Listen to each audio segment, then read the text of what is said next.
성탄 주일을 맞이해서 여러분의 심령과 가정에 주의 은혜와 평강이 가득하시길 축원합니다. 우리 서로 메리 크리스마스 복 많이 받으세요. 서로 인사합시다.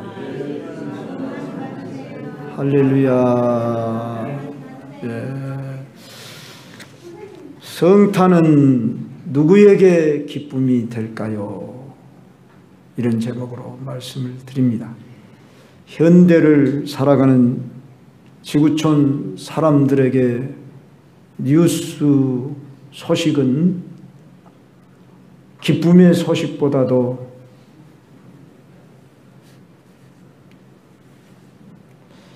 고통의, 불안의, 염려의, 두려움의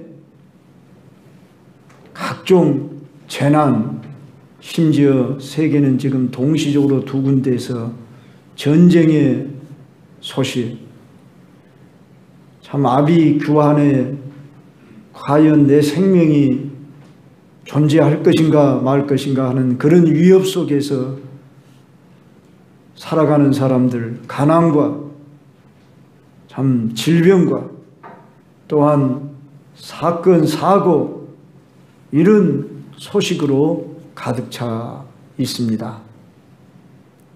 우리 예수님이 이 세상에 태어나는 그때도 여전히 오늘 이 시대와 다름없이 정치적으로는 로마의 압제 아래에서 그들은 나라를 잃고 자주 독립이라고 하는 이런 희망을 찾아오기가 심히 어두운 때였고, 경제적으로 그들은 로마 정부의 수탈로 압제 아래에서 가난에 허덕여야 했고, 종교적으로 그들은 여호와 하나님을 믿는 신앙인들이지만은 선지자가 끊어진 지가 400년입니다. 말라기 성경이 맞춰지고 신약 예수님이 오시던 때까지를 400년 동안은 선지자가 끊어진 시대였다. 가장 암흑 속에 있는 그런 상황 속에 있을 때에 우리는 보통 찬송가를 부를 때 고요한 밤, 거룩한 밤, 주 예수 나신 밤, 이런 찬송을 부르면은 참 평안할 때, 조용할 때, 그럴 때 주님이 오셨겠구나, 그렇게 생각을 합니다.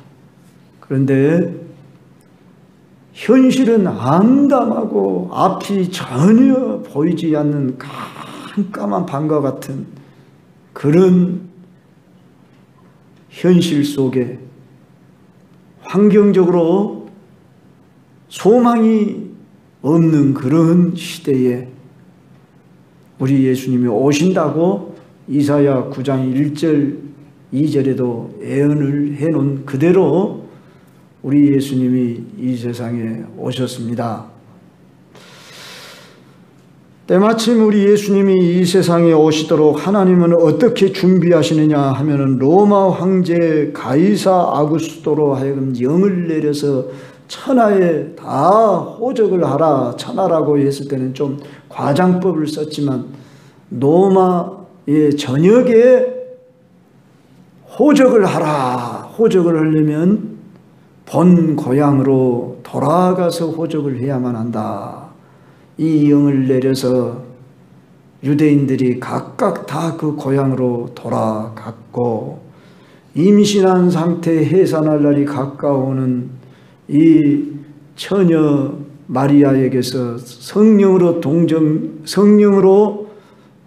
잉태되어져서 임신해 있는 이 가운데에서도 먼 길 다윗의 고향인 저 베들레헴, 자기 조상들의 고향인 그 땅으로 가서 호적을 해야만 하는 이런 불편한 것을 얼마나 명이 엄중했으면 그 먼 길을 지금 임신한 상태에 해산할 날이 언제인지도 알지도 모르는데 같이 그곳에까지 여행을 가야만 했습니다. 그래서 그 고향 베들레헴 동네에 도착했습니다. 빈 방을 찾아서 그곳에서 쉬며 또한 출산을 해야 할 터인데 아무리 빈 방을 찾아도 빈 방이 없습니다.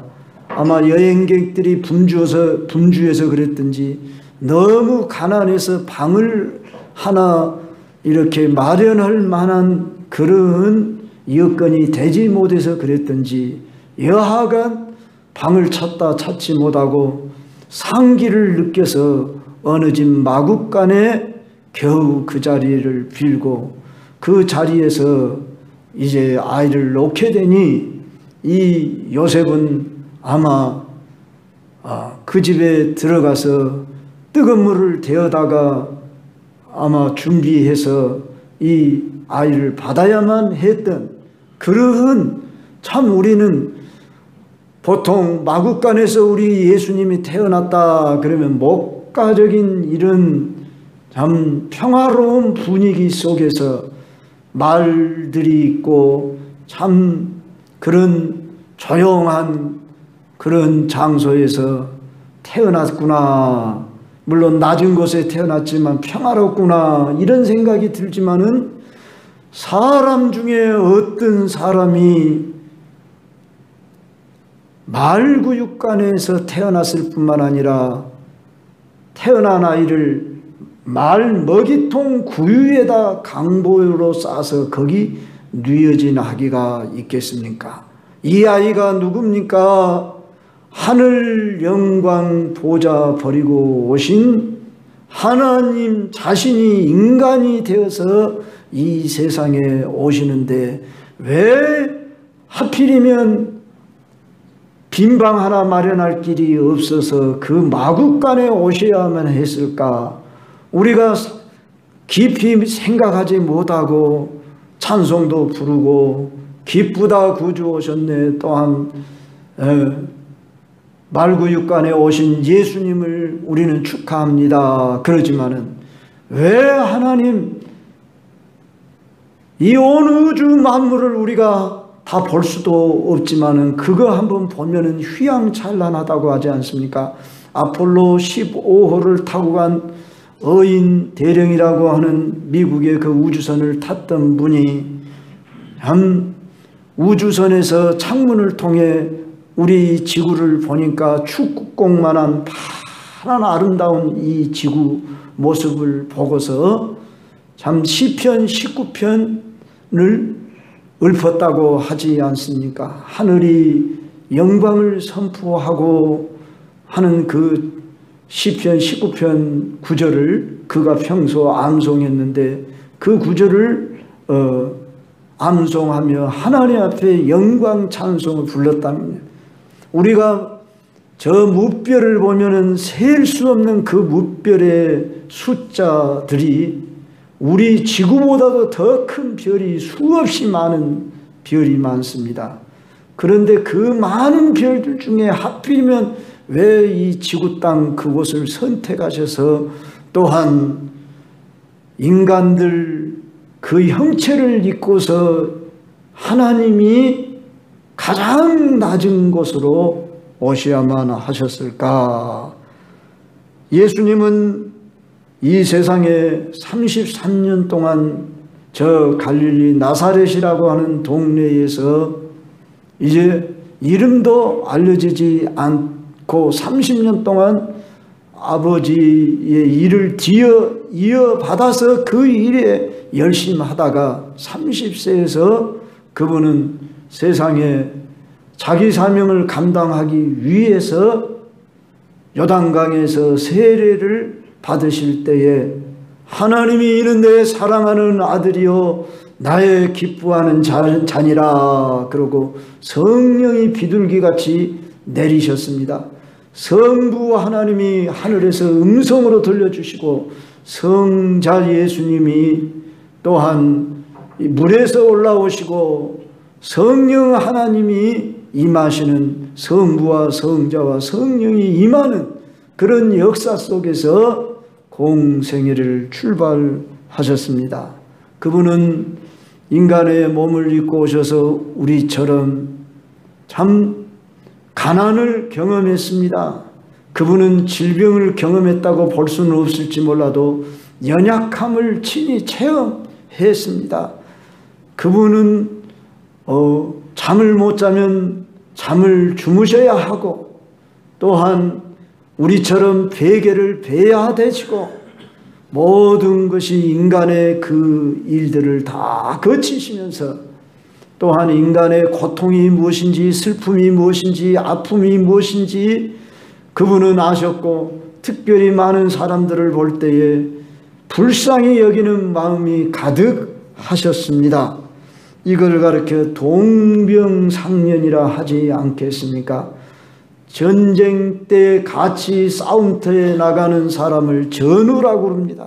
그래서 정말 옆에 있는 전우를 사랑하고, 당신이 내 대신을 하고 나도 당신 대신을 할 만큼 서로 목숨을 같이 나누는 사람이기 때문에 전우라는 말이 있듯이, 하나님이 우리 인간 세상에 오셔서 친히 우리처럼 이렇게 의식주 생활을 하시며 가장 낮은 곳에서,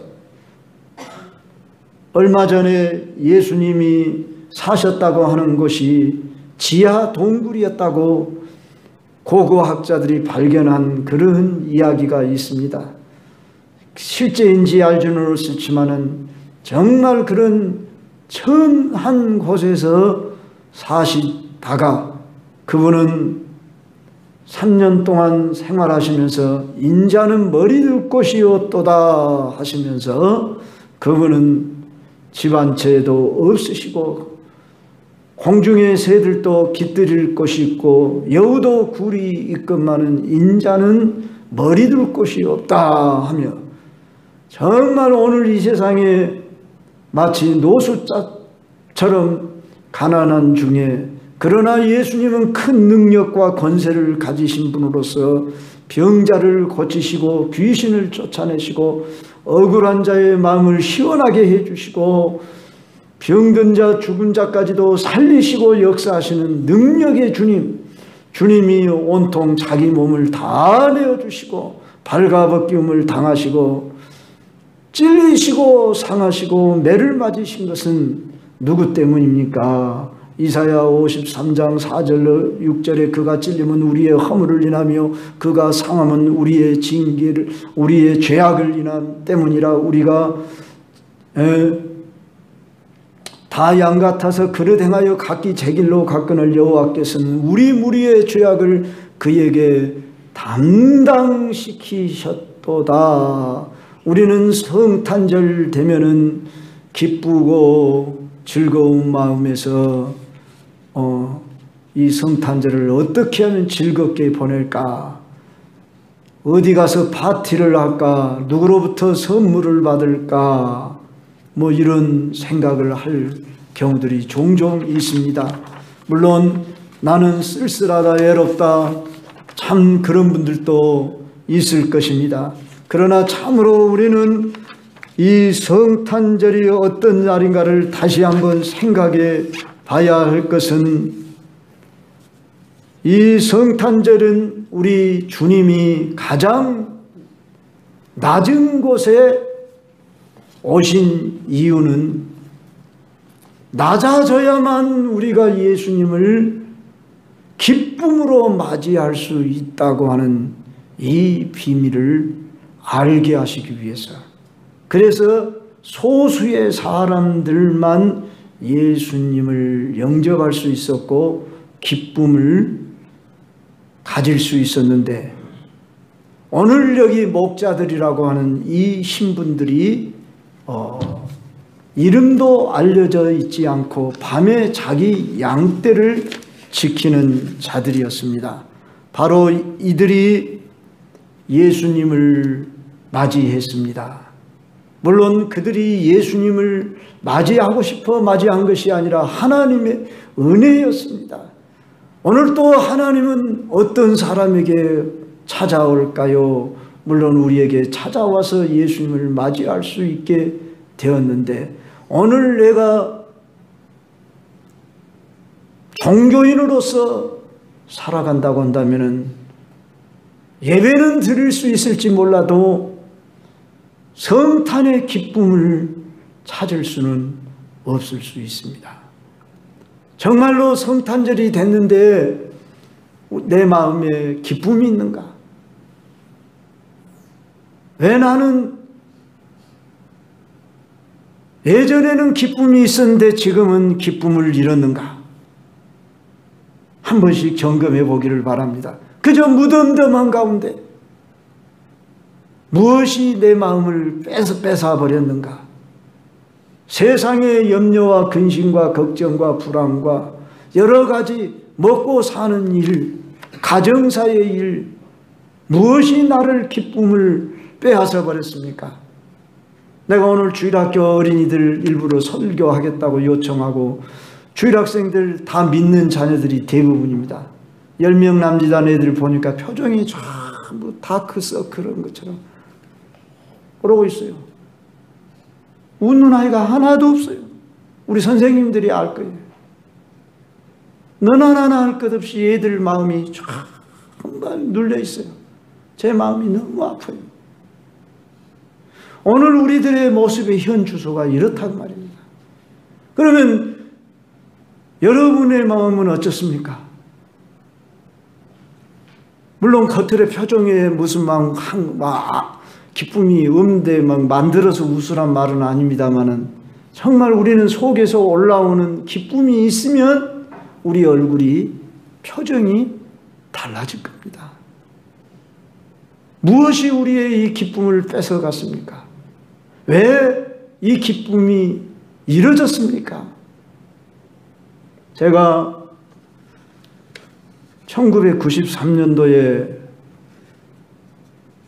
이스라엘 베들레헴 성지 순례를 갔었습니다. 거기 아주 돌로 웅장하게 지어진 예배당 성 예수 탄생교회를 들어가게 됐습니다.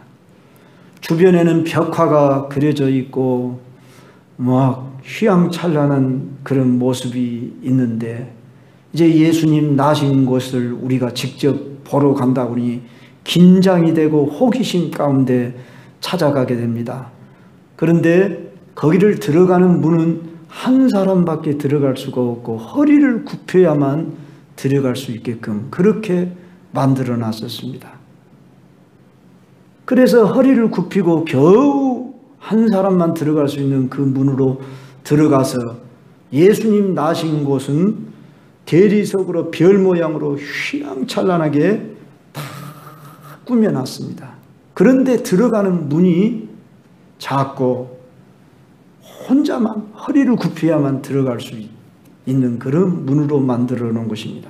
누가 그 성전을 지었느냐 하면 4세기경 콘스탄틴 황제의 모친 헬레나 여사가 지었습니다.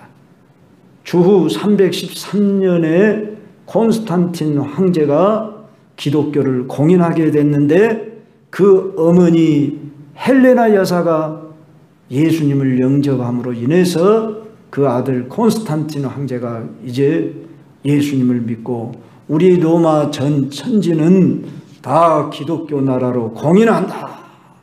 물론 후대 얼마 몇 년 뒤에 가서 정식적인 공인이 이루어졌지만 주 313년대에 공인이 시작되었다. 이렇게 알려지는 이 역사적인 순간을 기념하며 탄생교회는 그렇게 작은 문으로 허리를 굽혀야만 들어갈 수 있었듯이 오늘 우리가 아기 예수님 나신 그 베들레헴 말구육관에 누가 초대됐느냐 하면 오늘 두 부류의 사람들이 초대된 것을 알 수가 있습니다. 그 첫째는 오늘 본문에 나오는 목자들이었습니다.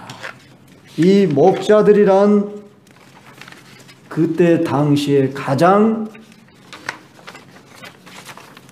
초라하고 정말 볼품없는, 그리고 이들은 또한 정말 멸시받고 천대받는 사람들,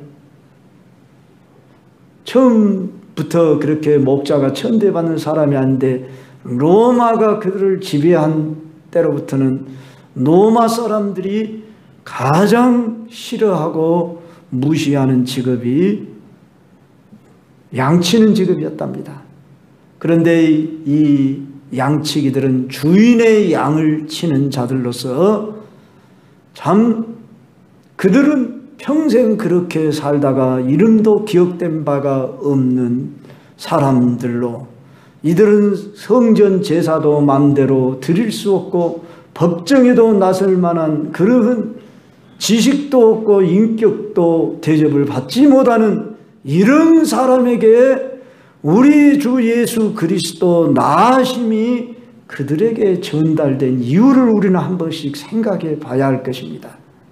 왜 이왕이면 반듯하게 참 하나님 섬긴다고 하는 대제사장에게, 그렇게 열심히 하나님의 말씀을 필사하는 서기관들에게, 또한 존경받는다고 하는 장로들에게, 경건하게 산다고 하는 바리새인들에게, 사두개파들에게, 정말 이런 사람들에게 예수님이 찾아와야 할 텐데 왜 성탄의 소식을 천사는 전혀 이름도 알지 못하는 저 목자들에게 그 밤에 나타나셨을까? 이렇게 우리가 생각해 볼 때 오늘 또 주님이 오신다면 누구에게 찾아오시길 원하실까 생각하면 사실 교회 안에 있는 사람보다도 교회 밖에 있는 사람들에게 우리가 관심을 둬야 할 것입니다. 오늘 세상에 멸시와 천대받고 세상에 소망이 없고 세상의 모든 것을 빼앗기고, 아니 참 상처 있고 세상에는 도저히 소망이 없는 사람들, 이 사람들에게 이 소식이 전달되어야만이 참 기쁨의 소식이 되기 때문에, 보화가 있어도 보화인 줄을 모르는 사람에게는 그 기쁨이 아닙니다. 이건희 회장 참 사회적으로는 국가적으로는 존경받을 만한 사람이라고, 저도 얼마 전에 도서관에 가서 좀 그분의 책을 빼서 다는 못 읽었지만 일부를 읽어봤습니다. 그러면 참 이 나라의 삼성그룹을 이만큼 우뚝 서도록 이루기까지 참 훌륭한 분이다 그랬는데, 그분이 병들어서 병상생활하는 중에 고백한 말들을 우리 집사님 어느 분이 저한테도 보내줘서 잠깐 내가 읽어본 기억이 납니다. 여러분들도 아시죠? 그 많은 돈을 가지고 마음대로 그는 참 비행기를 타며 최고 좋은 자가용을 타지만은 그는 병상에 참 누워서 자기가 마음대로 몸을 움직이지 못하고 마음대로 먹을 수 없고 이런 모습으로 있을 때, 아, 내가 잘못 살았구나. 자기 한 사람을 구원하지 못한, 돈 갖고 권력 가지고 그 무엇으로도 참 평안이 없구나, 기쁨이 없구나 하는 것을 고백했듯이 오늘 우리들이 여전히 그것을 기대하고 바라보고 그것이 성공이라고, 그것이 출세라고 쫓아간다고 하면은 우리 안에 기쁨은 멀리 있을 것이고, 이 성탄의 참된 기쁨이 무엇인지 그 맛을 보지 못할 것입니다. 그러므로 우리는 내 마음을 비우며 낮아져서 바로 우리가 베들레헴 저 말구유에 무릎을 꿇을 수 있도록 우리의 마음을 비워야 할 것입니다.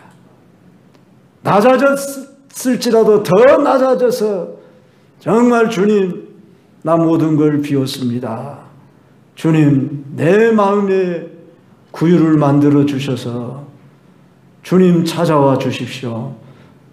내가 주님 앞에 무릎을 꿇습니다 하며 그분을 맞이할 수 없다면 우리에게는 이 성탄의 기쁨이 어떤 기쁨인지 문자적으로만 기쁨을 느낄 뿐입니다. 여러분이 예수님 믿으면서 그래도 나름대로 기쁨을 지금까지 느끼지 않았습니까?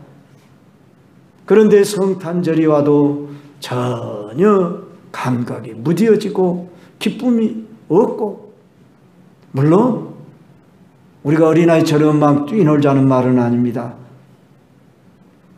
희낙나가자는 말은 아닙니다. 그러나 내 속 안에 참 평강과 기쁨이 있는가, 이것을 점검해야 합니다.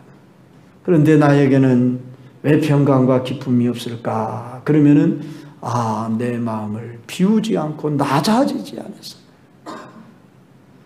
정말 예수님 앞에 찾아가려면은 작고 좁은 문으로 들어가야 했던 것처럼 말구유를 찾아서, 오늘 여기 본문에 보면은 너희가 가서 강보에 쌓여 구유에 누여 있는 아기를 보리니 이것이 너희에게 표적이니라. 세상에 어떤 아이가 구유에 누인 아기가 있을까? 이 집 저 집 말구유관만을 찾았다가 찾았다. 그러고 이제 이 목자들이 기뻐하며 그곳에서 경배했지 않겠습니까? 하늘의 그 천군 천사들이 노래하는 휘황찬란한 그 아름다운 찬송 소리도 놀랐습니다. 그래서 그들은 이제 베들레헴으로 가자. 그래서 빨리 가서 마리아와 요셉과 구유에 누인 아기를 찾자. 그 동작하는 모습이 여기서 읽어지지 않습니까?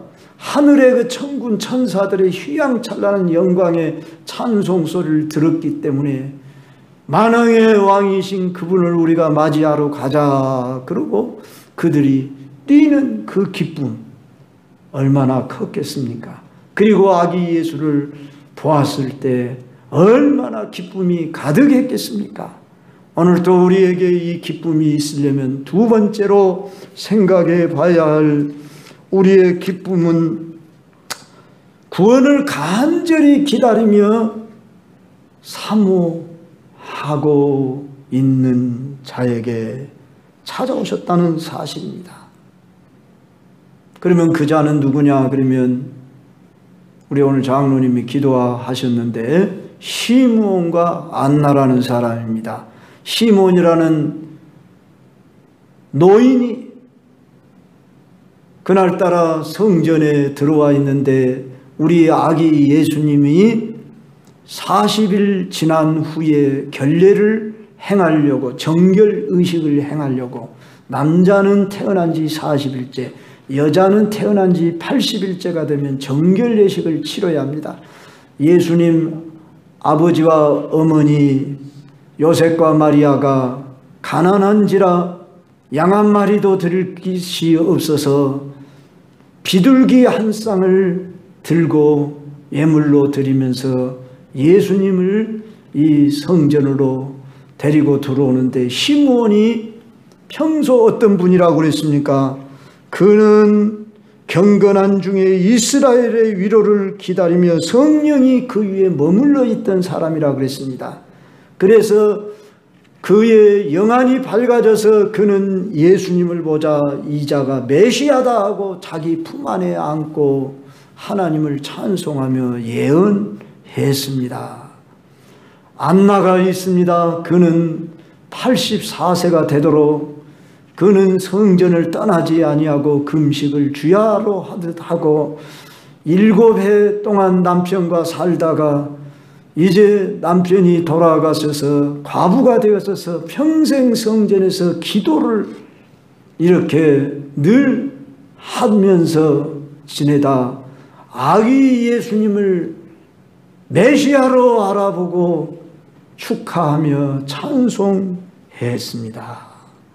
자, 이와 같이 평소에 메시아를 기다리며 준비한 사람들만이 소수의 사람이 서게 됩니다.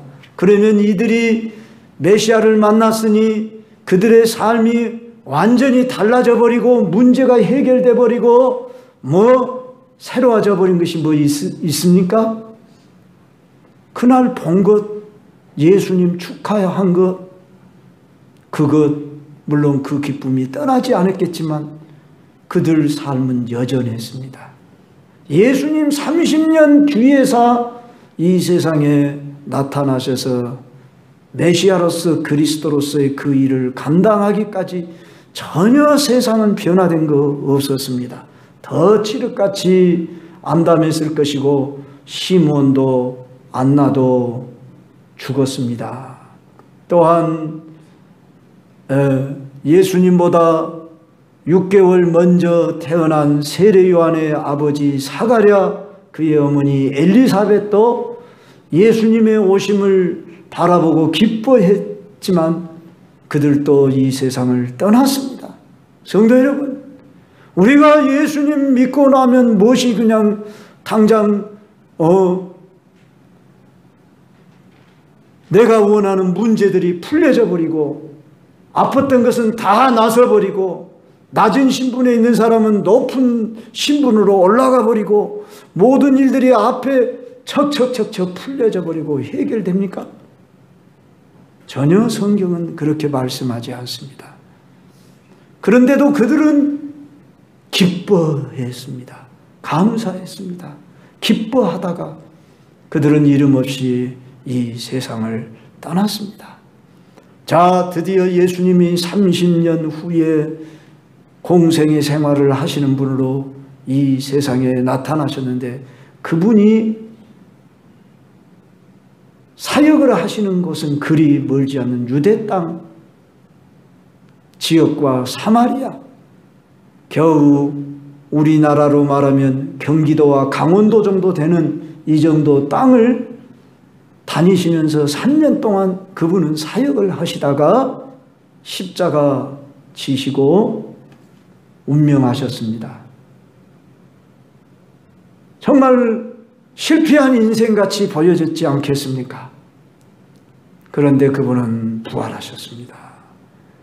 부활하셔서 낙심과 좌절 가운데 공포 속에 있는 제자들에게 새 기쁨을 불어넣어 줬습니다. 그리고 예수님 만난 사람들마다 두려움이 사라졌습니다. 며칠 뒤에는 또한 예수님 승천하시더니 성령이 오셨습니다.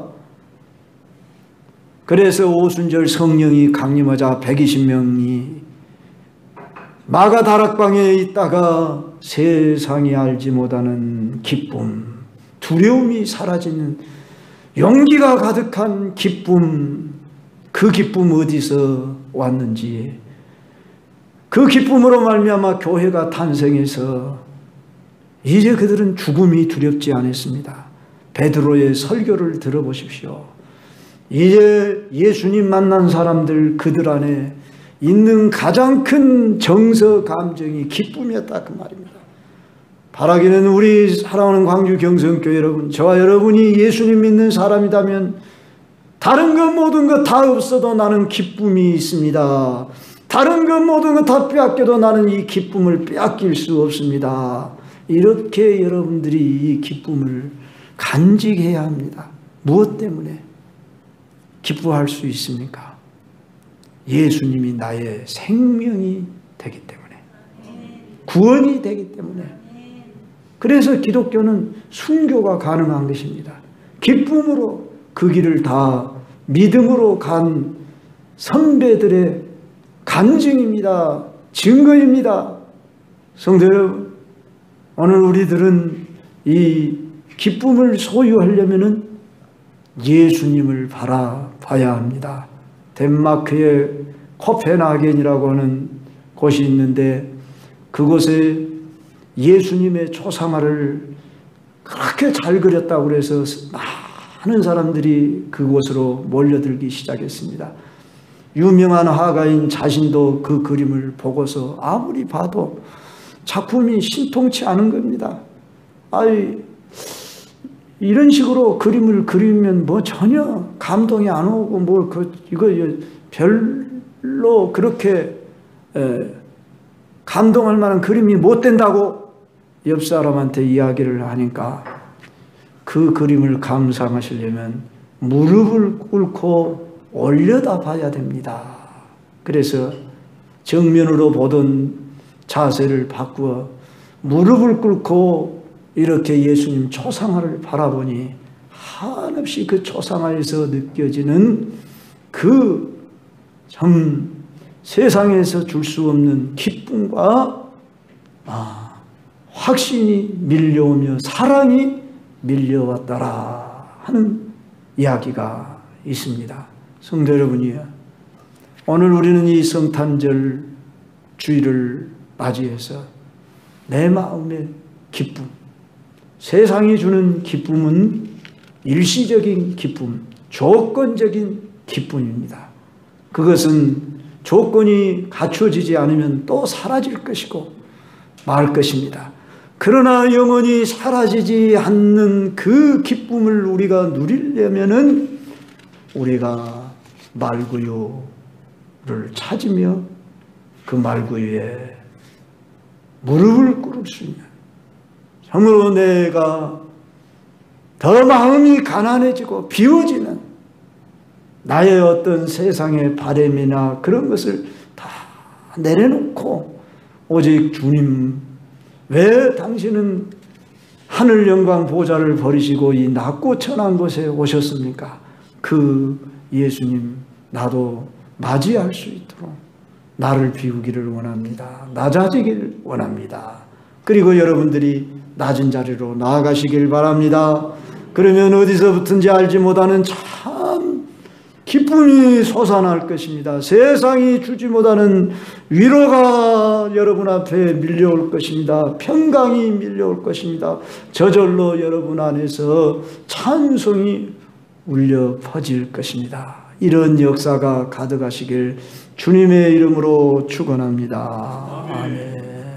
우리 찬송가 부르고 기도하십시다.